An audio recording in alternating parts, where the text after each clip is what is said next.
Well, welcome to anyone tuning in as we start our very first episode of False Motivation podcast, where we talk about coffee and fucking motivation. Motivation. I'm Jonathan Ankwitz. I started False Motivation. I'm a veteran in the Marine Corps, designer, programmer, nerd. Just want to increase motivation across the world as I build out a couple brands and invite a few friends in as we build motivation out for everyone in the world. Who's next? Lucas Lyman, ex-convict turned business owner, father of three, and coming in here to talk about men's mental health and motivation. Probably should have led with I was a previous hard rock miner instead of the convict thing, but I'm not the fucking brightest. So I'm Christopher Lloyd. I worked with Anklewitz in the Marine Corps. Now I work for the Forest Service. And I kind of feel like, especially in my Marine Corps days, I was the definition of false motivation. And most days in the Forest Service today, it still stands true. I'm Brian Agbalog. I'm Aggie. I'm a smoke jumper with the Forest Service. Kind of a vagabond. I'm all over the place. I get a wild hair and get an idea, and I try to make it happen. But I'm married now, so my motivation is still there, but it's more formatted to it's a family dynamic, I should say. It's a shared motivation. Here I am. hey, Motivation. Real quick, what does smoke jumper do? Just for anyone who doesn't know what that actually is, his terminology. So as a smoke jumper, I actually fly in an airplane and jump to suppress wildland fires. So I jump out of the airplane on lightning strikes and we suppress the fires in remote areas. No news on it really. You know, we're remote. Yeah. We live on our own. There's probably like 10 of us at a time. Sometimes there's 20 of us, but I've been doing that for the last 12 years. So wow. What it is when I'm being an engine slug and being lazy and there's a fire out in the wilderness that I don't want to walk to, I call him. They just call us smoke jumpers and we jump out. and You put out the fires you can reach, and you put out the fires you can't reach. Yeah. But the cool part about it is, like, so I bought some Chris had explained about false motivation and what you had going with the coffee. We drink coffee all the time. And in the Forest Service, there's a vet preference. We have a lot of veterans that do what I do. A lot of younger guys as well that just come out of the military, transfer over to the Forest Service and become jumpers. And I saw a lot of guys looking at the coffee bag and going, I know what this is. Do you know it? And they were asking me questions about it. And I was like, yeah, I know what it's about. I know what it stands for. And that's kind of how I was spreading the word for folks to kind of see what the coffee was about and support the cause and kind of spread it, like, you know, hands on, I guess. But a lot of people were like kind of looking at me like, you in the service? I was like, oh, no, dude. You know, like, they were quizzing me before I even give an answer. But I knew the answer, so I was cool with it. They were jokes cool. on you, nerd. All right, last one. My name's Kevin Lingham. I'm probably the most vanilla dude out of this group of fucking weirdos. I'm a dad of two, married. I've been bouncing back and forth between commercial driver and heavy equipment mechanic for a while. Done some contract dozer stuff on fires. I drink a lot of coffee because I drive a lot and there's nothing else to do. And yeah, I'm just stoked to be here. Yeah, motivation finds us in all sorts of weird ass places and doing weird things. Yeah, you end up in the Marine Corps. Exactly what I meant by description of weird things, but then now I realize I'm saying it out loud that not everyone's aware of the weird things that I'm talking about. We'll expose them. There. Where'd you get the logo idea? So that was the third attempt at branding the product, and I actually hired a designer and I put it out to 99 Designs, I believe it's called. Yeah, I just went there. I put out the explanation of what I wanted, and somebody showed up with the monkey, and I was like, dude, you could not have come up with a better choice. It sticks, dude. I like it. So Yeah, it's a damn good. Yeah, I thought it was a good pick too. It seemed like a great character to have. Now I'm trying to find a story to tell behind it. Not so much as the monkey itself, but trying to make an entertaining branding story as much as it is about motivation and coffee and motivating the fuck out of each other. Just trying to find a branding story behind it, but actually I don't even know if that's gonna work out, but we'll see how it goes. I was thinking of doing something goofy like the monkey's the god of motivation. And I was going to have some cartoon characters seeking out coffee, but that kind of fell in line. It's more or less what I'm trying to do for my vlogging side of things. Just a goofy story that entertains and catches people's attention. I think the story itself, what you just said, it's pretty damn good. Why was for you the monkey the perfect character for false motivation? That's a great question. So I don't know if anyone's going to take offense to it. I probably don't think so, but basically I'm a knuckle dragging gorilla who uses his brute more than his brains. And I tend to follow in suit in that regard. And then being in the Marine Corps, it felt like everyone was the same way, which is fucking oversized, overstrength monkeys going to war and drinking coffee and flinging poo at each other and fighting. Knuckle draggers. yeah, I like Yeah. it. Stands out. Field guy. You're a field guy. Exactly. That could be, a good thing for like a pre-workout, right? Called the Knuckle Dragger pre-workout. Ooh. On the break shit. I like it. Knuckle dragger. I like that. I'm going to write that down. Hey, right, Knuckle dragger. Knuckle dragger.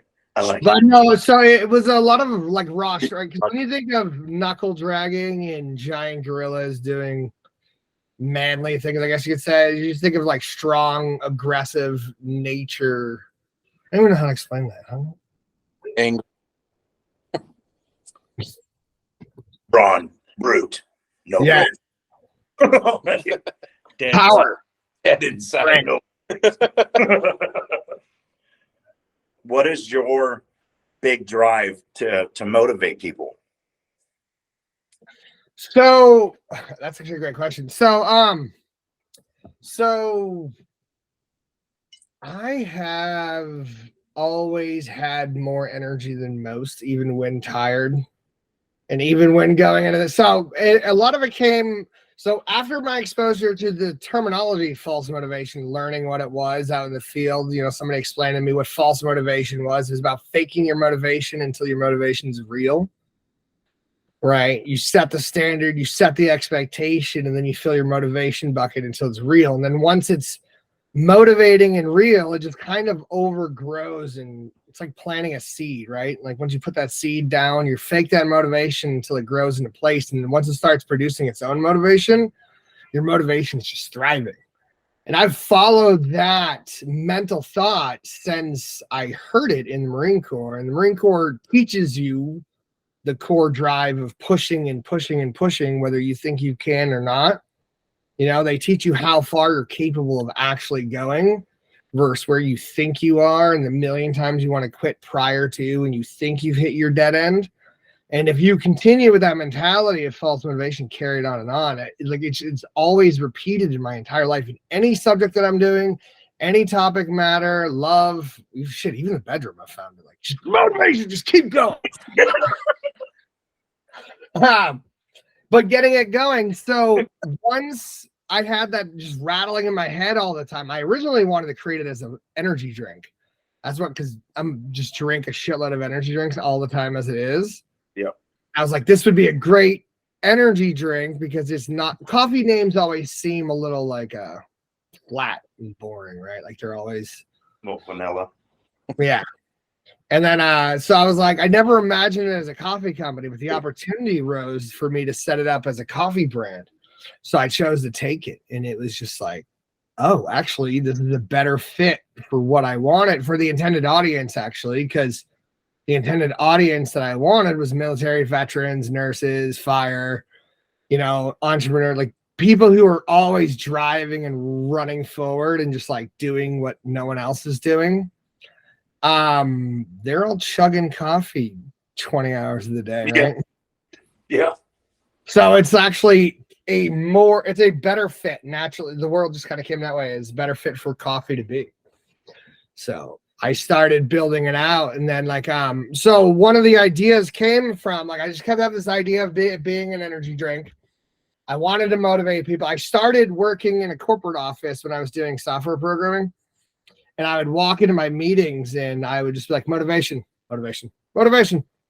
I was trying to excite people, and this just always came to my head too. So it was just motivation. Plus, after working in the corporate world, you start missing the energy that you had in the military and around those types of people who are driven and motivated, right? So when you're the only one bringing that motivation to the room, it's hard to get it going. So I would just start walking into rooms, and I would just awkward silence, and I'm all right, this needs to get broken up. Motivation. And then first few times I did it, people would look at me funny and they'd be like, what's that mean? I'm like, just motivation. And I'm say it out loud. I'm like, trust me, you'll feel the energy. Go ahead, say it. So just be motivation. Motivation. It's just exciting word to say. I'm like, do we say it? Do we say it now? Do we say it now? Motivation. What do I do No, with we my say hands? it now. Motivation. There we go. Look, I feel better already. Right? What Motivation. it should be looking up there, That's what I was because thinking. people are watching this and we're all going. Yeah, true. They're like, what the fuck are they looking at? I know you want Well, to. You feel desire to watch yourself. I think one of the two. I'm a handsome motherfucker. So, But- yeah. But I understand Settle what you're down. saying when you get to a place that's new We know.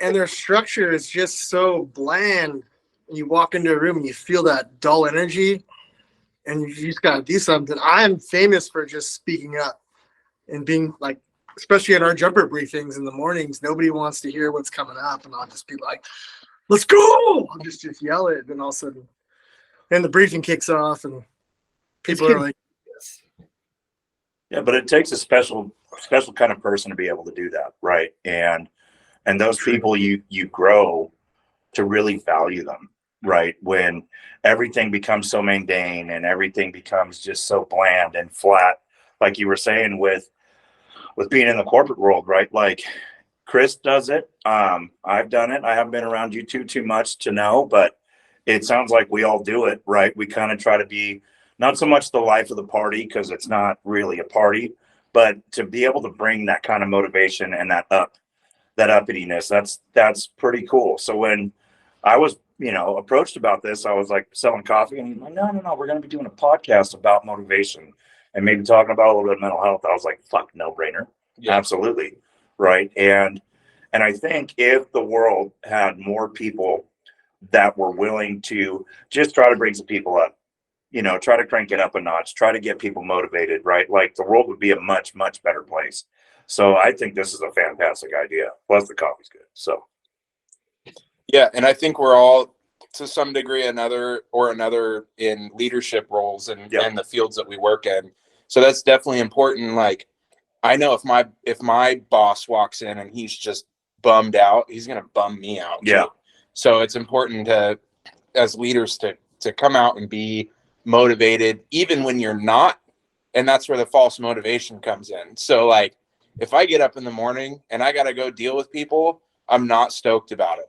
But you gotta pep talk yourself in the morning, pound a pot of coffee and pep talk yourself in the morning so you can go out and be that motivated leader, even though you're just as dead inside as all the guys underneath you. Yeah, and the mines, it was like that too, man, because we'd show up 4:30, 5 o'clock in the morning before we go underground. And, we'd all be dead. We'd all be dragging our asses. But if somebody popped it off, right, and started trying to bring in, then somebody else would do that. Then that person would then reinvigorate the person that was faking it, trying to get everybody rocking and rolling. And then, come time for the safety meeting, we were all ready to rock every single morning. So, yeah.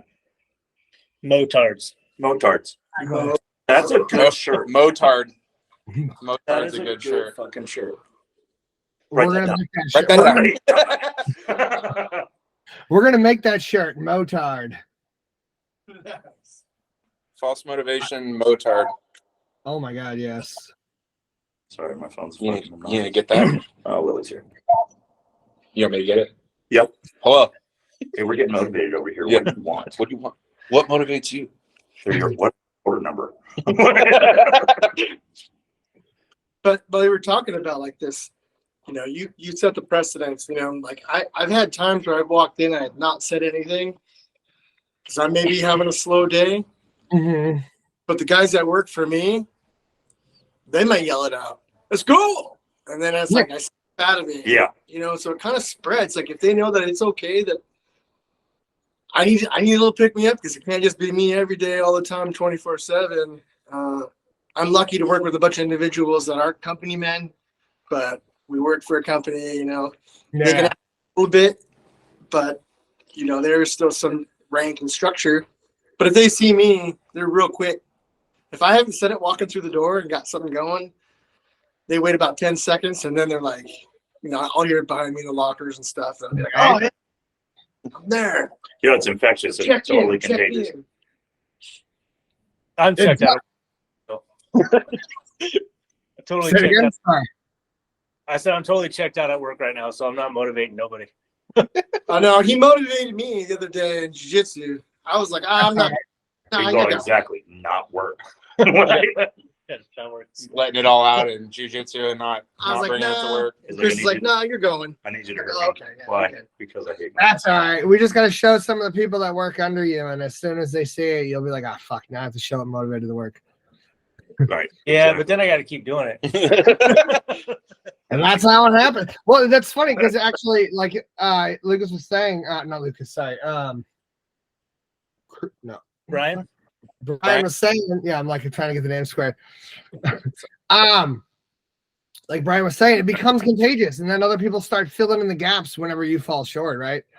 Yeah. It got to the point where I was walking into a corporate office with 12 people in a meeting, and like all of a sudden, like even before I would say anything, you start hearing motivation, motivation, motivation. And then you walk through the cubicle areas and you just hear motivation.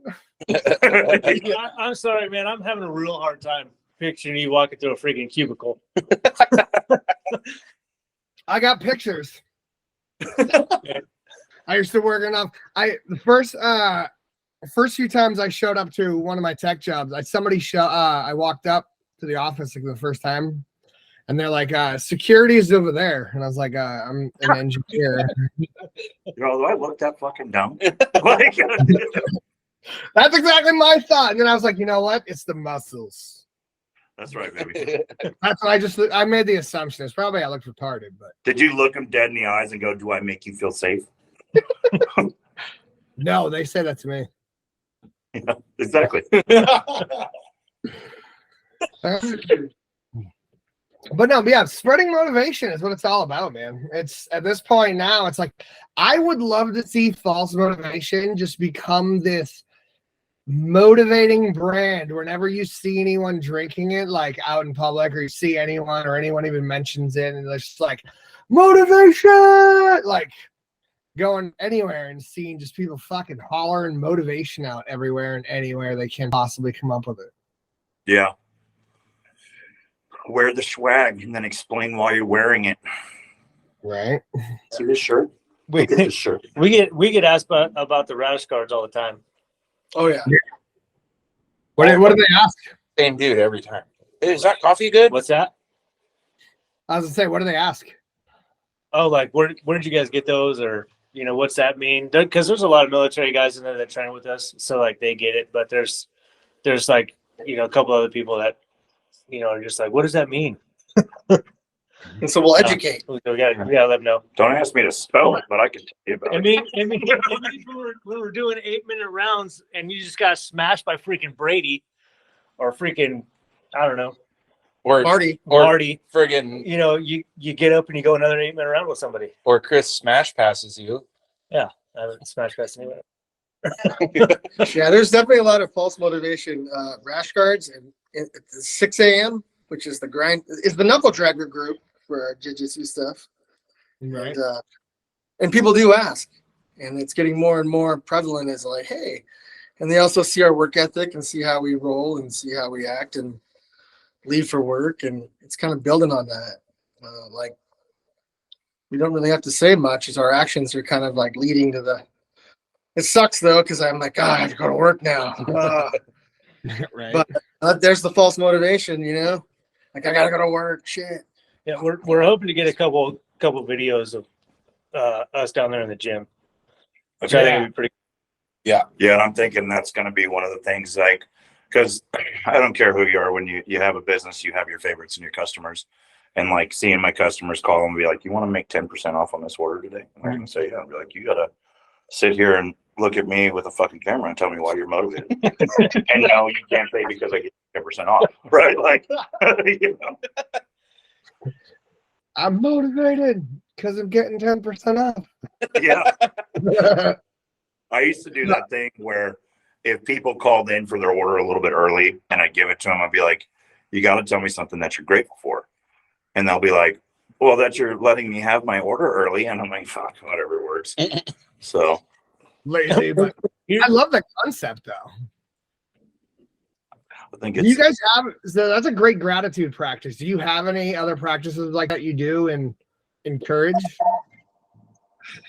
me, that's my thing is it's already the motivation side of it, but it's also gratitude, right? Like, and what happens a lot with a lot of us as we grow, right, is we start, as humans, we all start to look at the things that we don't have, right?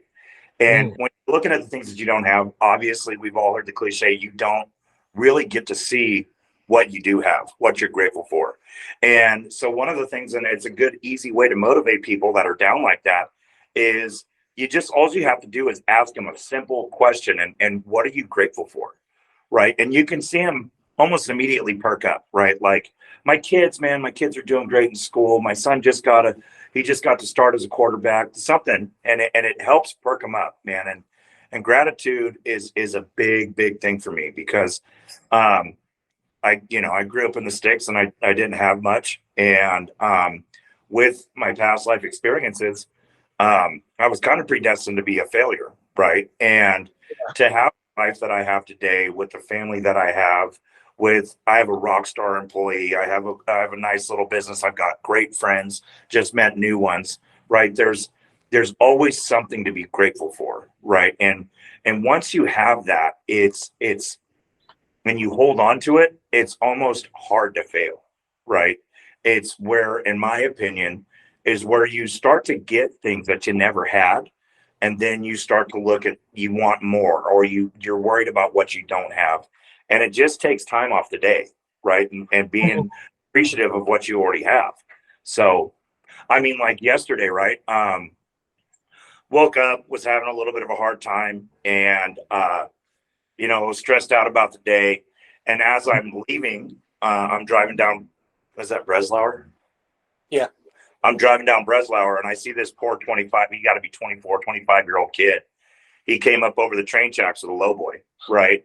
And that lowboy got caught on the train tracks. And about 5 minutes after I left there, my employee shows me a video of that 880 getting knocked off that trailer by a train.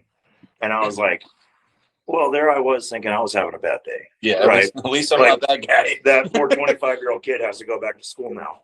And so let me tell you, as a commercial driver, that dude had no reason to be on those tracks. There's a big ass sign that says no trailers. That has a lowboy on it. Yeah, that has Right. a lowboy on it. I mean, this railroad crossing is like that steep, and this dude got high centered on it. It was wild, dude. It blew the whole front of the trailer off. Truck was on one side of the tracks, trailer was on the other side.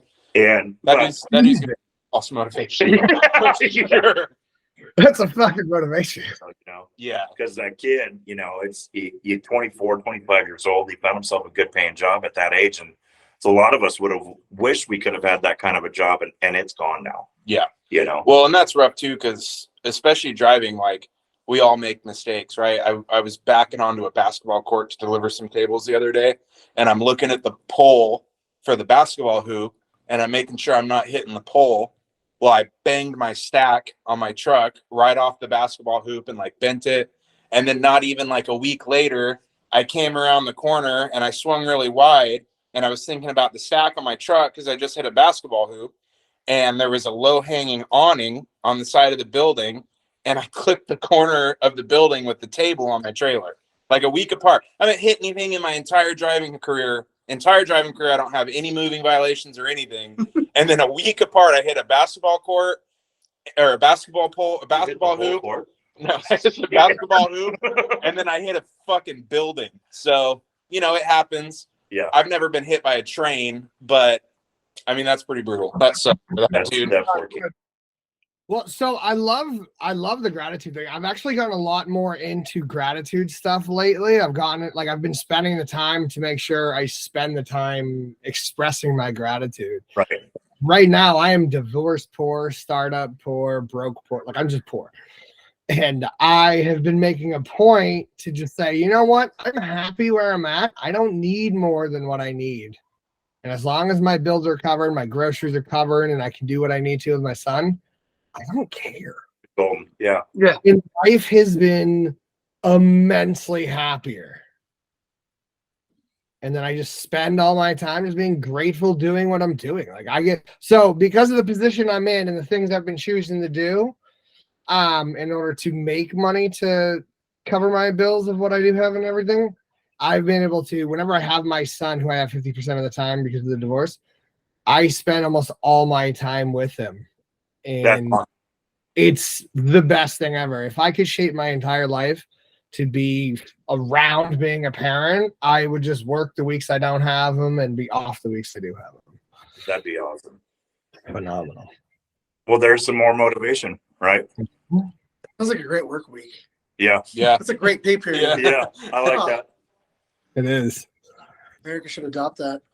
Well, the problem is you have to do twice the amount of work, or 3 times the amount of work to cover the week that you're not working. Yeah, I was at a mine in Nevada for a little bit where we were doing 31 off, 14 off, 31 on, 14 off, and I actually like that. Your first couple times doing it, you're fucking dead at day 21. But when you get to come home and spend 14 days with your family, and you don't have to worry about money, you don't have to worry about nothing. That was pretty good. But man, it being in Nevada and living here in Redding, that fucking sucked. But yeah, the opposite of that is when I first started truck driving, I drove for Schneider, which is a huge like mega carrier, and I worked 14 days on, 2 days off, and that was probably the second worst schedule I've ever had in my life. Yeah, outside the Marine Corps. And the shitty thing is, like, you've got the money's good. The money's Right. good, but So you don't you're have any like- time to spend it. You're like, how do I not do this? Because the money's so good. Yeah. You know. We're over here complaining. What kind of schedules do you guys have? The money's not good. The money's not- Bad schedule and and it's the bad schedule pay. sucks. I have to work 21 at once for the money. Yeah. Yeah. I get paid in sunsets and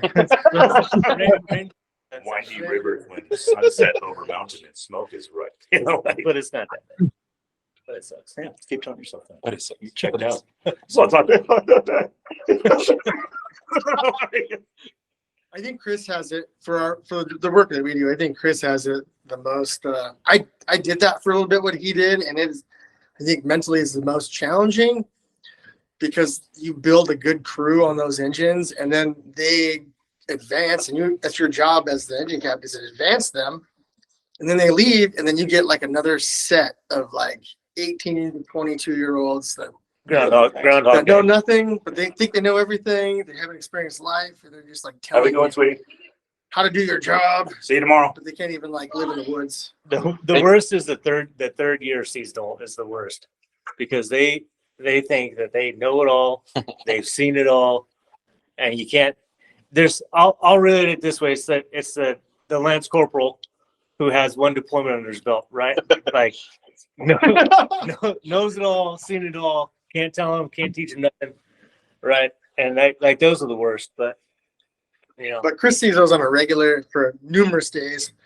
where I just went to jumping and consider myself with guys that at least have common sense for a little bit. That's good. They're idiots, but they have common sense. Yeah, in the mines, dude. If we tell you if you're in between 1 to 5 years, just shut your fucking mouth. You know.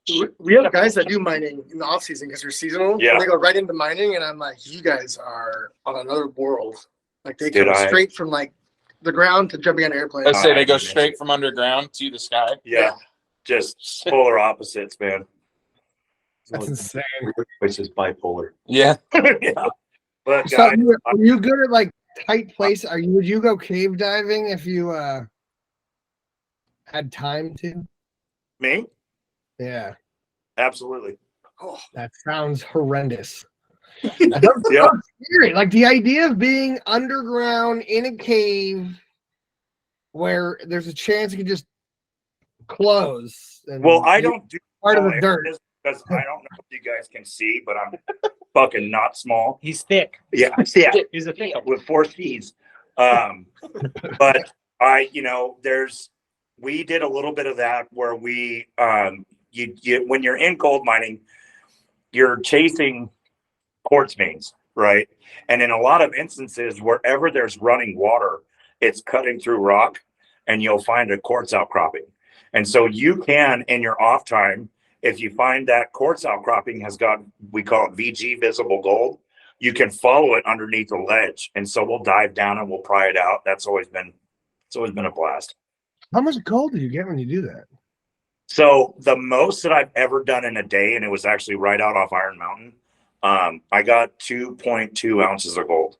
what? And that was for about 4.5 hours of work. Sick.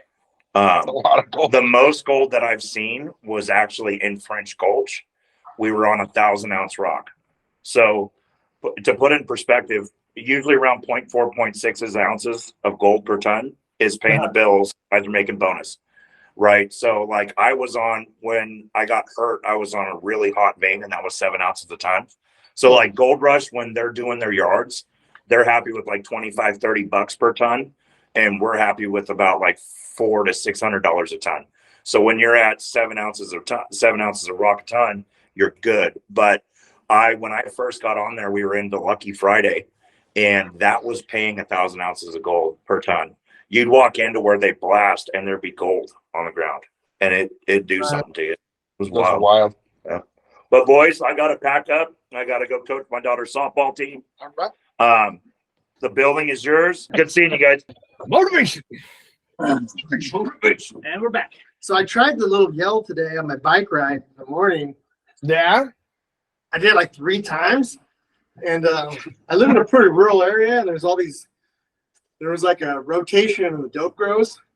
There's some dope grows by my house. And the people just like looked at me. I'm on this beach cruiser. And they're like, who is this guy? Where's he going? Why is he shouting? It was great. I was like, it does work. So it's hard for me to say motivation because I've said moto for so long. Oh, yeah. Oh yeah. It's just short for motivation. So it's technically the same thing. But do you remember the runs we'd go on? Like someone would jump out and be like, moto, and then the rest of like everybody else would be all, Yeah. Let's put it this way. I miss the military so much sometimes that I play cadences when I run for myself. Motivation. I'm telling you, man, I don't know if we were on camera when we were talking about this. Maybe we were. We all got to get silkies and we're going to go on a moto run. Dude, I'm like down. a short moto run, right? Because like I'm game. Breath and 10 like feet. let's run around the block and not even the block, just this. just up and down the street with us. Let's do the turkey trot. Dude, fuck No. the turkey. Thanksgiving, turkey trot. What's up? Are you That's a running on Thanksgiving? 5K? Yeah, it's a 5K. What up? Oh. I was gonna say we could start running in one spot, get in the car, drive somewhere, start running and record again, and say we ran all the way there. No, change the environment back there. I run a lot, so I mean, I don't really. I hate running, dude. My knees and my back suck though. Plus, I'm fat and running sucks.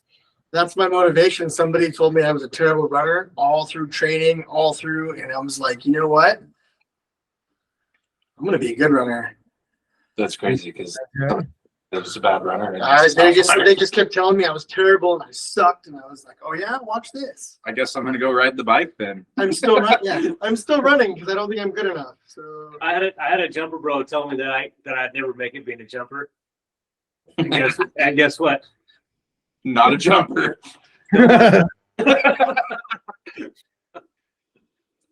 dancer, It's a dancer. like a professional salsa dancer in his off season. He jumps out of the McCall base in Idaho. Wow. He told me you say we were doing a PT test, and he was like, "Oh, you just barely made the cutoff to be a jumper." I was like, "I don't want to be a long dart." I liked him though. He was a good guy.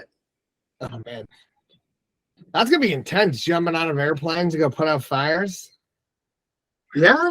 It's I don't know. You know how it is. You're so indoctrinated, and you have a cadence. Everything's cadence. Everything's timed, and the free fall, and then the fire stuff. Yeah, it is. It's crazy. We just actually had an incident where a guy kind of like froze in the door, and he What's got that left. He ended up going out late. Miss a spot. He missed a spot, made some mistakes, and he just froze in the door. Just like something happened. Oh, And he's a really good jumper, really good. But you know, I talked to him on the ground. I had no idea because the fire's going, and I was the IC. And they told me what happened, and he came up to me and was all kind of like wondering what was going on in his head. And I said, "Well, you know what? You made it safely. We're all on the ground. Nobody got hurt. Let's go to work. You know, like I need you to go here." And he was like, "Oh, cool, thanks, man." He just kind of forgot what. Kind of checked his back door and then went to work, and wow. it's kind of funny. But it happens. You got to work up a bit of motivation. Jump out of an airplane to go land next to a fire to go put it out. Well, we practice too, like twice a week. So it's if we're not on fires, we're proficiency jumping all the time. And No shit. pilots are orbiting. So I drive there. I met Chris on a fire, and that's how I met Chris. Yeah. So how long are you guys on fires for when you guys go to fires? Because you guys go to forest fires, right? So you're not going to typical house fires. Yeah, we go to forest fires. So typically we do 14 days. Do a 14-day assignment or roll. We call it either assignment or roll. Yeah. And then we 2 or 3 days off, depending. Now it's 3 days, right? Yep, that's Now right. it's 3 days. We do 14 and 3 during Oh, wow. fire season. Yeah. So when you go back out, you just assume the same because you're basically on the same role the whole time. You just get a couple days off, go away, or do you stay out there when you go out when you get those 3 days off? You get those 3 days off, and then you typically go back to your base or your home unit, and then they'll send you to the next one. Oh wow. Is it the same thing for the jumping? No, like I have qualifications that are higher, so I may stay for 14 days, but they'll usually cut me off around day 10. So I haven't worked my full 14 to get my 3 days paid off, and then they'll send me back to the base. I'll get 1 day off paid, and then I jump another gobbler fire and have to take that over and Oh, wow. start it over again. So That's some insane. days it's like 32 days straight, or A lot of fuckery.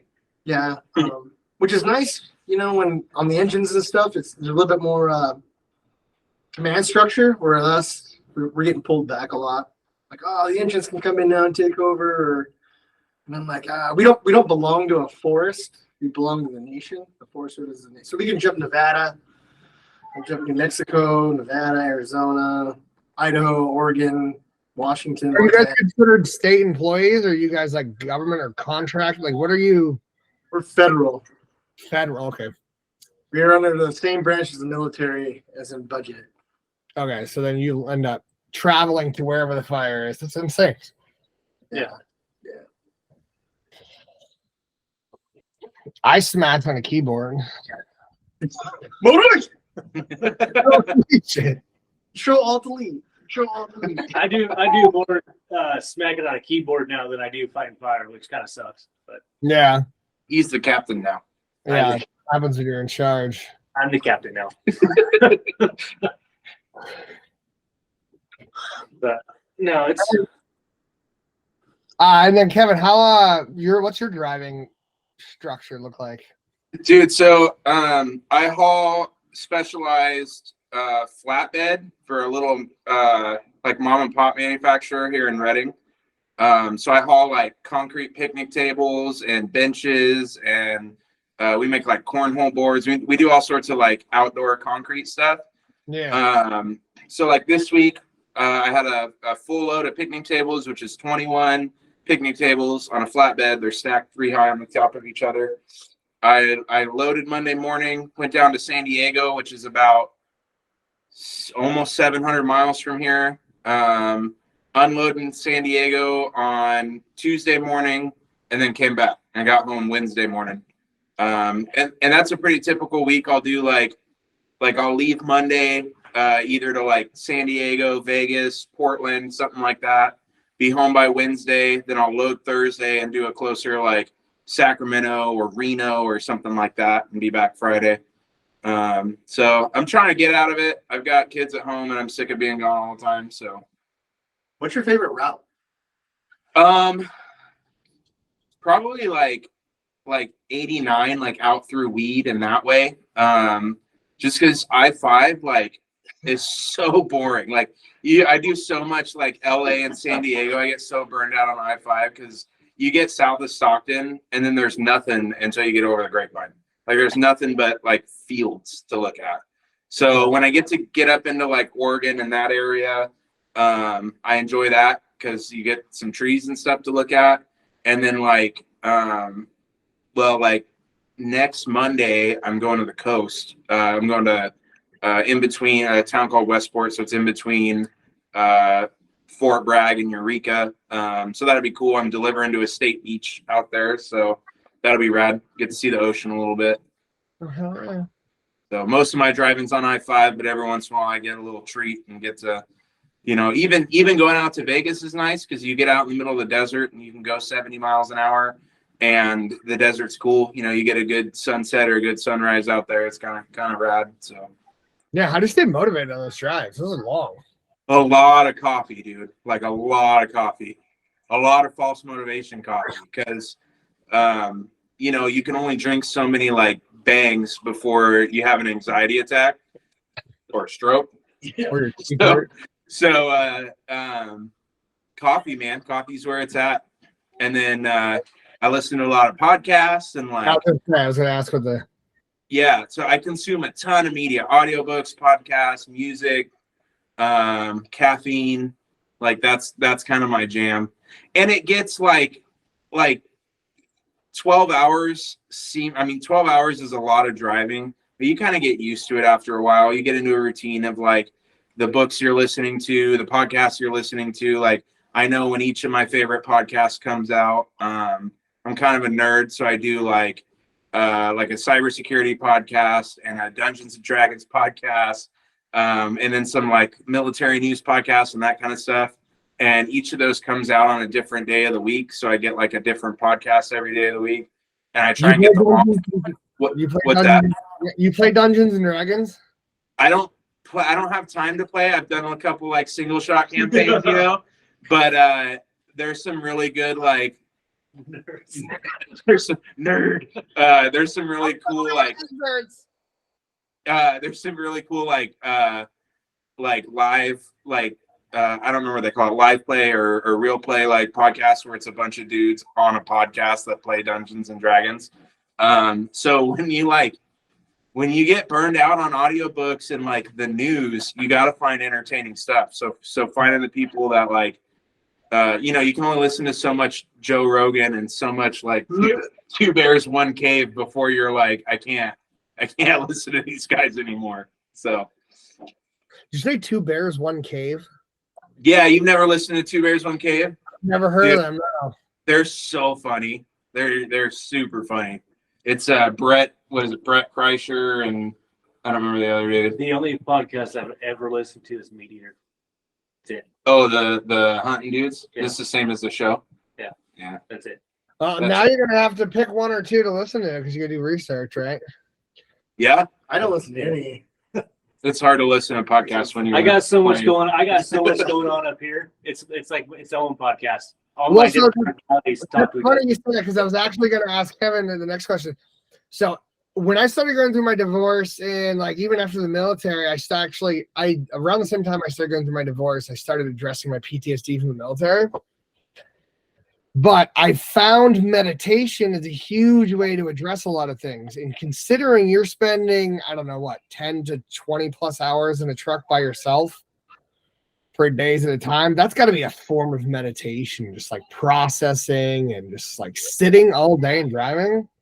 Yeah, it's so driving, like it's got its pros and its cons. Like it sucks being gone away from family all the time, and like it gets like truck drivers are the loneliest people in the world, man. You walk into a truck stop and sit down at a bar stool in a diner, the dude will tell you his whole life story, tell you about all 5 of his marriages, his kids that hate him, like he'll tell you everything start to finish. But also like it's cool, like because you're on your own program, your OFP. So you sit in that seat, you pick your route, you drive, and you can really like process a lot. You know, you get in a fight with the wife, you know, you're having issues with your kids, you're struggling with something, like you can really get into your own thoughts and really like work through issues that you have. So in a sense, it is a form of motivation, or motivation. It is a form of meditation for sure. Cause you can like, you know, not a lot of us get that quiet time in their lives. Like you go to work at 7 o'clock in the morning, you're dealing with other people all day, you get home at 5:30 at night, then you got family that you're spending time with, and then, you know, you take your shower, you go to bed, you get up the next morning and do it again and again and again. Like you don't realize how much that can weigh on your just the day-to-day monotony of repetitive stuff. You don't realize that, hey, I need some time to process stuff, and I need some quiet time to myself. So whether that's hiking or like, you know, you guys probably hate hiking because you got to do it for work every day. But, you know, for me, driving, like I know some people do it on their commute to work, or, you know, you go out and jog, do exercise, whatever it is. Like it's important to get that, especially, I can't speak for everyone's mental health, but for guys, you know, in the blue collar world and guys that are, you know, entrepreneurs and guys that are like really like going after it all the time. It's really important to like sit down and just have some quiet time for sure. I don't know. I have an hour commute each way to work. And I'll tell you what, dude, sometimes that hour drive home is probably the worst thing for me, because I get home and I've had like 15 arguments with my wife. So by the time I get through the door and my wife's home, it's like I've had all the arguments, you know what I mean? Like, say something, I'm just like, I'm on my toes, like ready to go. But, you know, other times when I have like a bad day and I have, you know, that hour to, you know, to like you said, process that, like I can let a lot of work stuff go in that hour if I'm in the right headspace. You know what I'm saying? But I have to like forcefully put myself in that headspace, because if I don't, like I just get dark. Yeah. When I get home, and then I take it out on my wife and kids and dogs. Yeah, well, and that stuff, like it stacks on top of each other too. It's not just something that goes like, I won't deal with it, and next week it's gone. Like, you know, this issue, and then this issue, and then this issue, and then this issue, and next thing you know, you're at, you know, an 8 or a 9 all the time. So that one little thing sets you off, and, you know, it takes, you know, a door slamming too hard, or a little comment, you know, falling out of somebody's mouth, and then all of a sudden you're at a 10, and it's just not good. It's not healthy. You know, your anxiety level, your blood pressure, it's through the roof all the time. Like you got to have that time, you know. So if you get up in the morning and you got, you know, if you go to work at 7, like, and you get up at 6:30, get ready for work and go to work at 7, get up at 5:30 and drink a cup of coffee and have some quiet time to yourself, or go on a walk, go on a jog, do some kind of martial arts, do some jujitsu to help get your mind straight. Like what is it? Mind, body. What's that mantra? Mind, body, Soul? mind, body, spirit. Is that what it is? Mind, body, spirit. Oh, I think it goes. Mind, body, soul. Yeah. Right. So it's important. Yeah. Yeah, I've actually started journaling almost daily. So I yeah. actually journal before I get most of what I do. I go through these little. Here's three full journals here.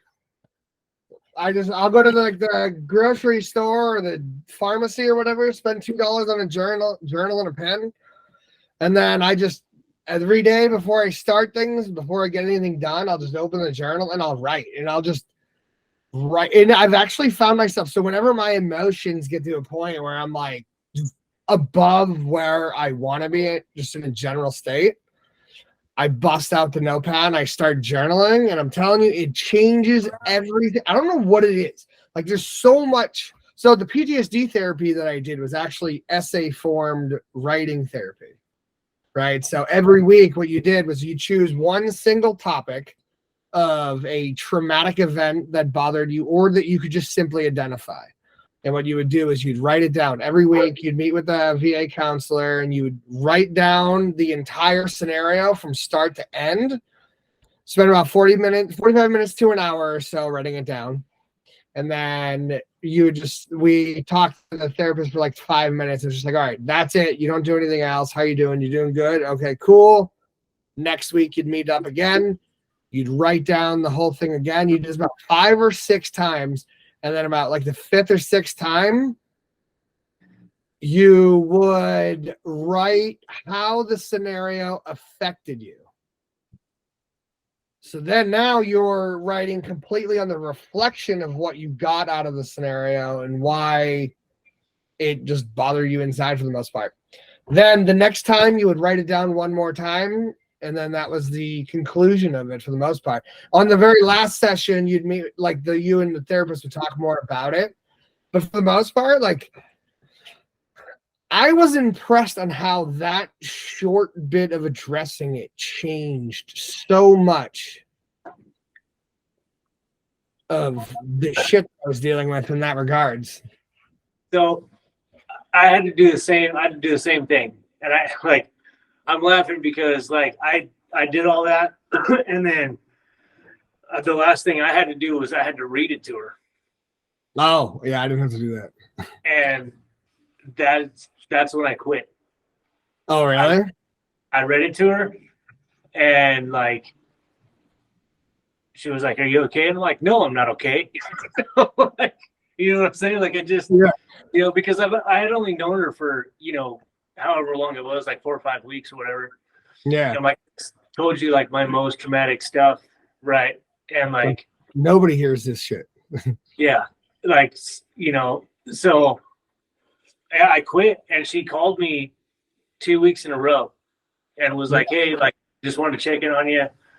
Make sure you're doing okay. Like, are you coming back?" And I'm like, "Yeah, probably not." Like, because I don't know. I don't know. I know I need to go back and finish all that. But, for me, there was just a lot of, it wasn't what I thought it was going to be. You know what I'm saying? Like the traumatic experience that I did it on wasn't what I thought it was going to be, if that makes sense. Right. So like it had nothing to do with the military or being overseas, it had to do with my childhood. So like it was, a lot of bullshit, right? And then it feels like bullshit. I would actually argue that it feels like bullshit, and that when you actually like go and spend the time to dive deeper, you'll start getting more out of it. But so now that I'm like removed from it a little bit, right?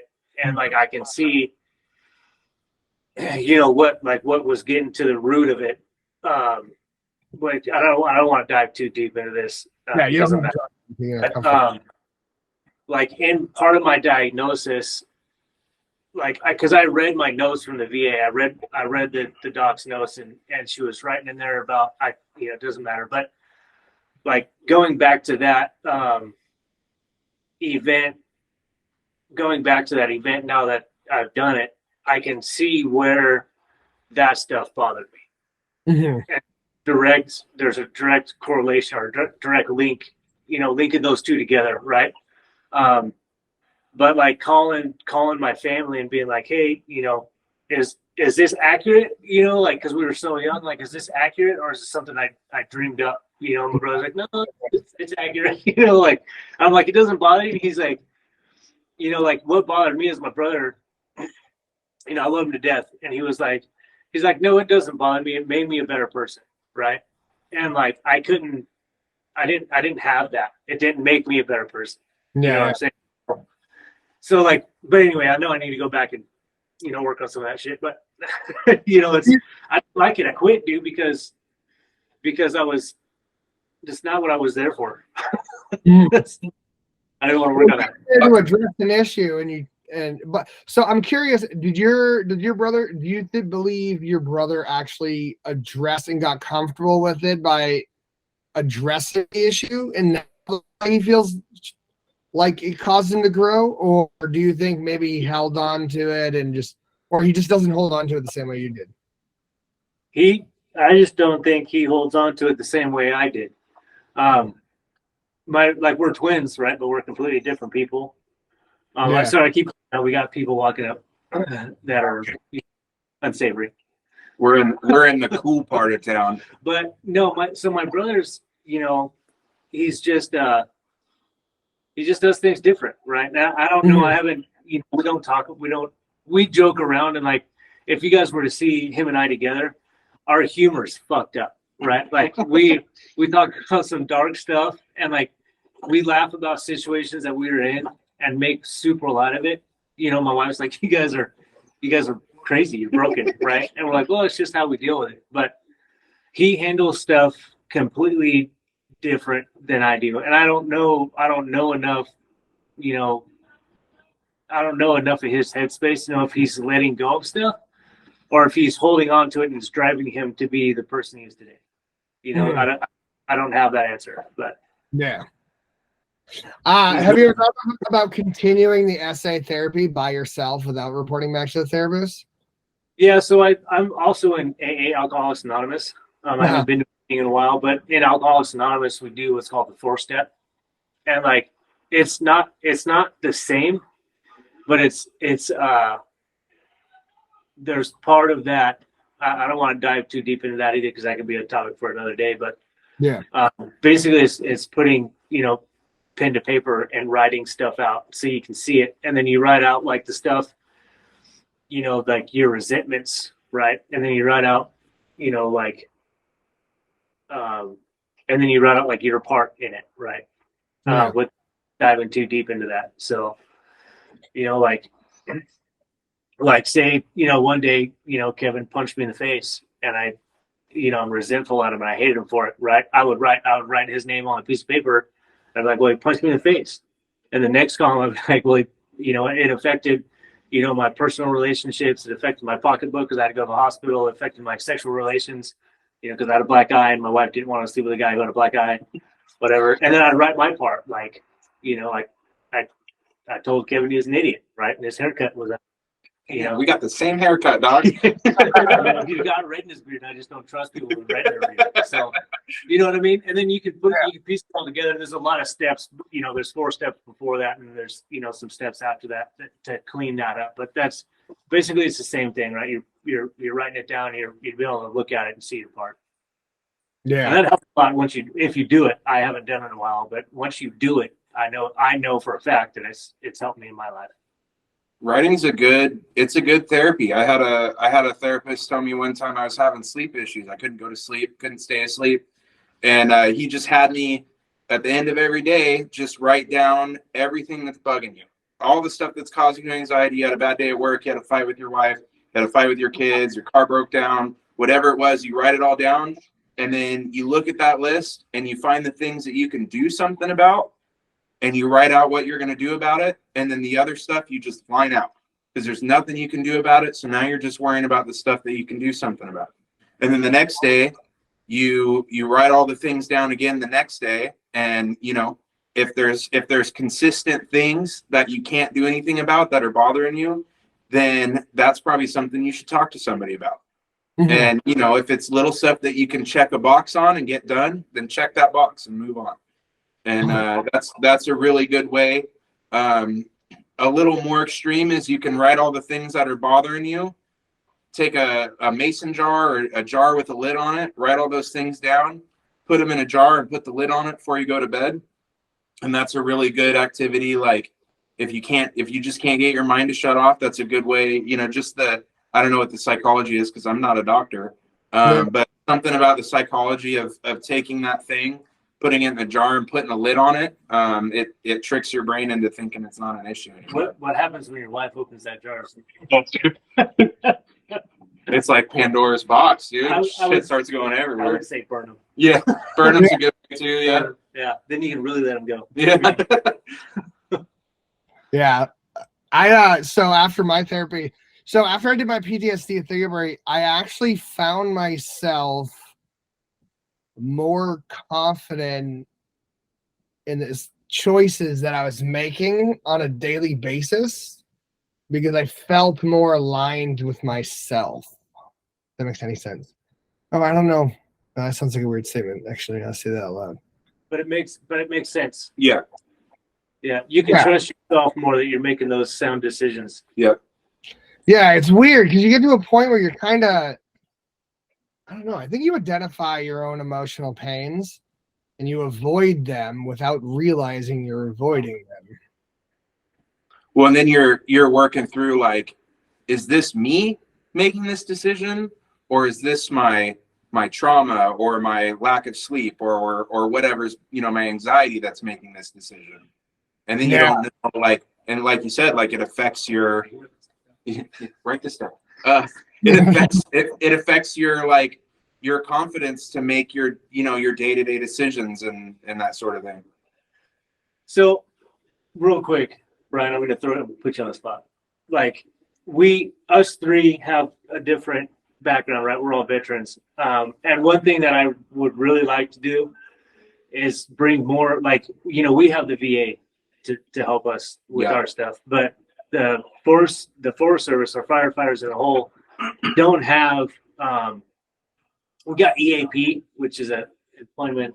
It's terrible. Anyway, they give you like two counselings for free or something like that, right?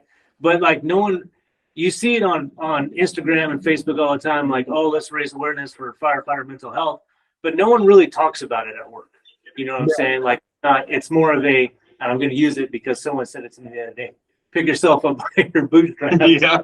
Type of situation, right? You keep it inside because if people like me and Brian were to go to our bosses and be like, hey, I'm really struggling with this,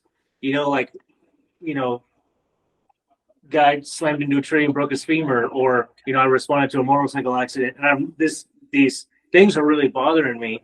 If we said that to our bosses or our subordinates heard about it, we're looked at differently. It's like when we were in the military, right? You didn't go get help when we were in because, like, oh, dude's broken, put him over there, Yeah. So like that's one thing that I really want to try to do is bring more awareness and see if we can find more of an avenue for people, not just guys, but people. Yeah. The Right. alphabets. In the Forest Service to get them more avenues for mental health and actually not just talk about bringing awareness to it, but like actually bringing awareness and finding avenues and outlets for those people to go and get help and turn that, what's the word I'm looking for? Turn that stereotype of, oh, well, he's getting help. Like there's something wrong with him. Right. Yeah. Instead of being like, no, he knows that something's not right, or he's dealing with something and it's going to make himself a better person. You know what I'm saying? Because like, that's what the Forest Service is. I feel like it's, like Forest Service is way behind the curve on, is it curve? Way behind the curve? Yeah. Way behind the curve Yeah, you're right. on mental health issues, right? And they're doing better with like the 14 and 3. I know they're screwing over the region folks, but the 14 and 3 is a good policy. 14 days on, 3 days off, but it's not enough because like they're just you're out there. He's jumping fires. He's spiked out. He's sleeping on a little shelter out in the middle of the woods. Fires are cranking, right? And then you send him home for a couple of days. Be like, all right, come back to work. Okay, you're gonna do it again. And then the season ends, and then it's like you got to go burn. You got to go do this, and you got to go do that. And I'm not complaining about my job because I love my job. Yeah. But it taxes not only that that forestry technician or that wildland firefighter, but it taxes the family, and we just don't do enough. We don't do enough to help out our own folks. And you can see it, like those old salty dudes that are getting ready to retire. Like this guy's been doing it for a while, like you can see it. You can see it just takes it takes a toll on the body, right?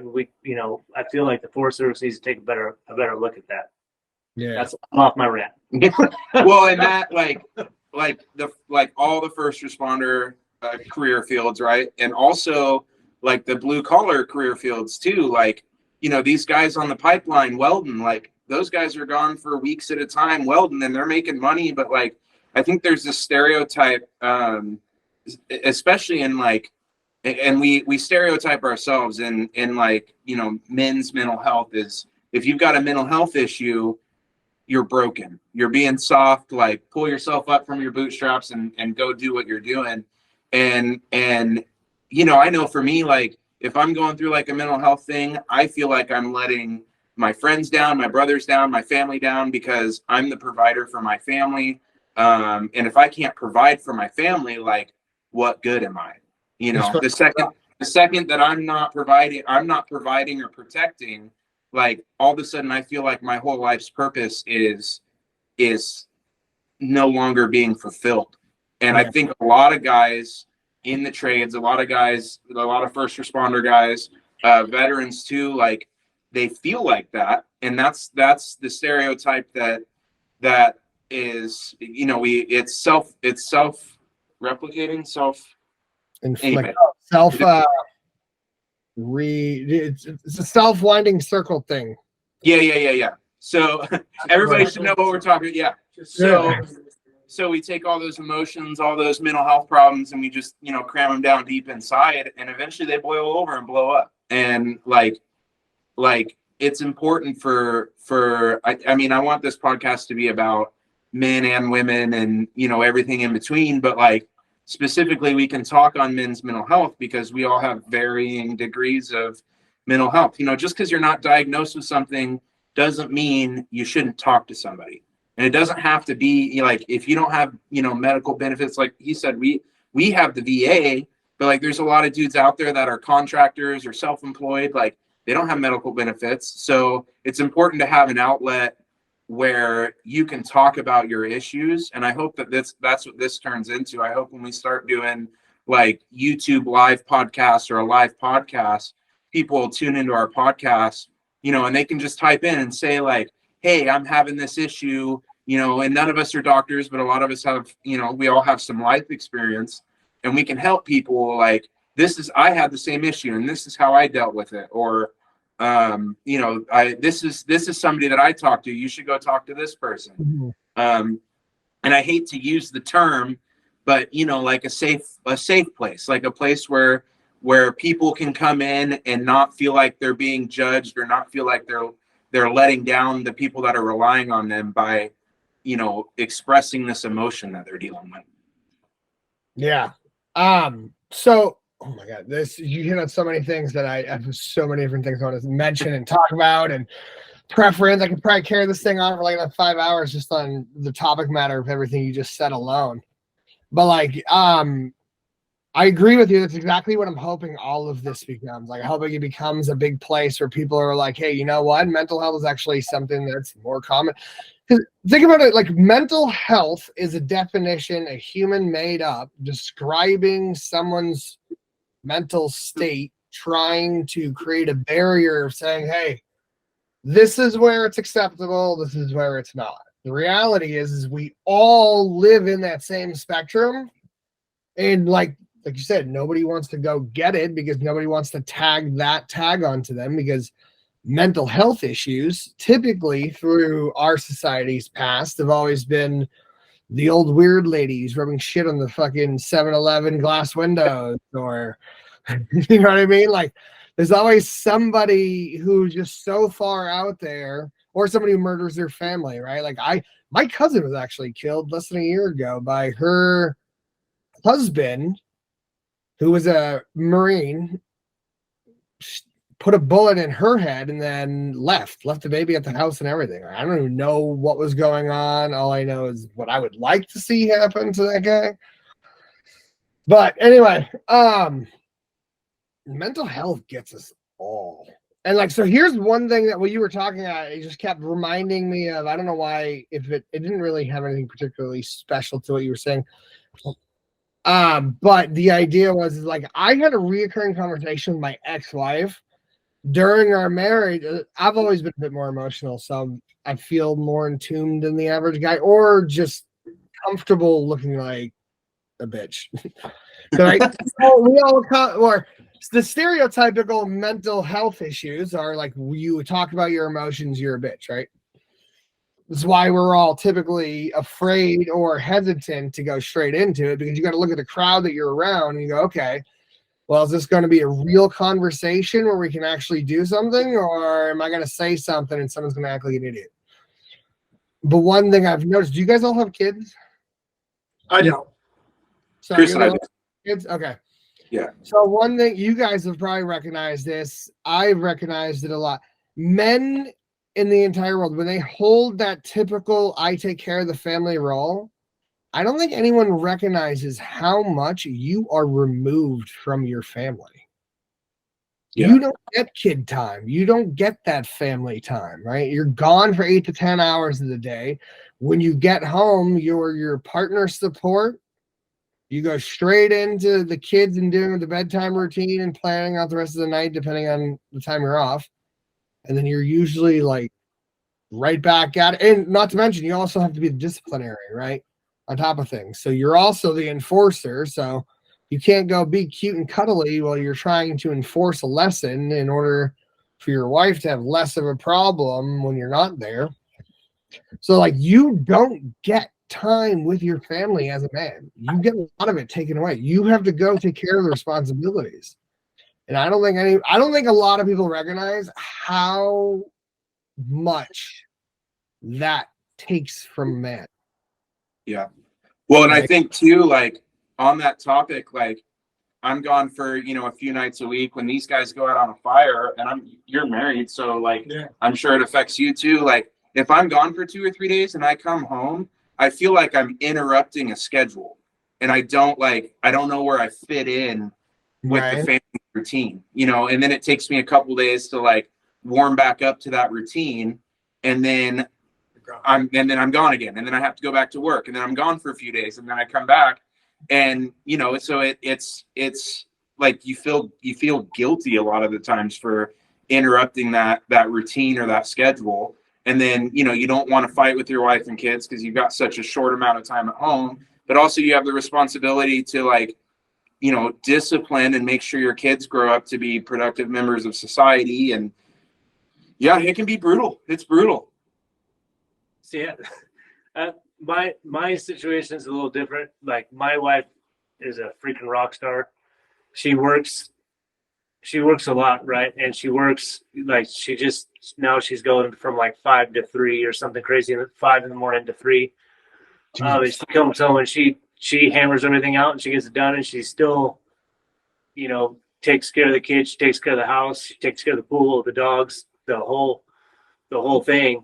And it's, I kind of feel like I interrupt the routine. But, my wife, does a real good job of like just letting me kind of slide in and like not overwhelm me with all the bullshit, right? Because we've all been through that, where it's like you come in the door and you go to take your boots off, and then you're just downloaded with all the negative that's happened through the week, right? And like my wife's done a really good job of like not hitting me hard like that, right? She'll like, if there's issues going on, of course she lets me know, like, hey, the boy's having trouble in school, or like we're having this problem with the house, it needs to be fixed or looked at or whatever. But I don't have that. I don't have that where it's, where I come home and I feel like I'm not a part of. And I still discipline my son, but I also like, I do it in a way where like I discipline him and then I give him a few minutes and then I go in and I try to talk to him and let him know like what's going on and why he's getting disciplined. Yeah. You know, I just do it. I do it in a way that I didn't get it done to me. Right. I'm good with that one. Everyone's home life is different too. Yeah. So, but my wife's done a really good job of, you know, kind of holding the house up. She's a rock star. She's held the house up for me while I'm gone, while still maintaining a, you know, a job. Does she have the mental support? Huh? Does she have my wife's a rock star, dude. She's got her programs and she's got her, you know, her journals. She, you know, she's always, you know, writing stuff down, and she's got her support group, and like she's more into her support group and doing her thing than like she's out since we've you know met and got married and had kids in the family. She has by far outpaced me in growing, which is kind of a scary thought, but you know, she's outpaced me in growing and maturing as, you know, as the woman she is, if that makes sense.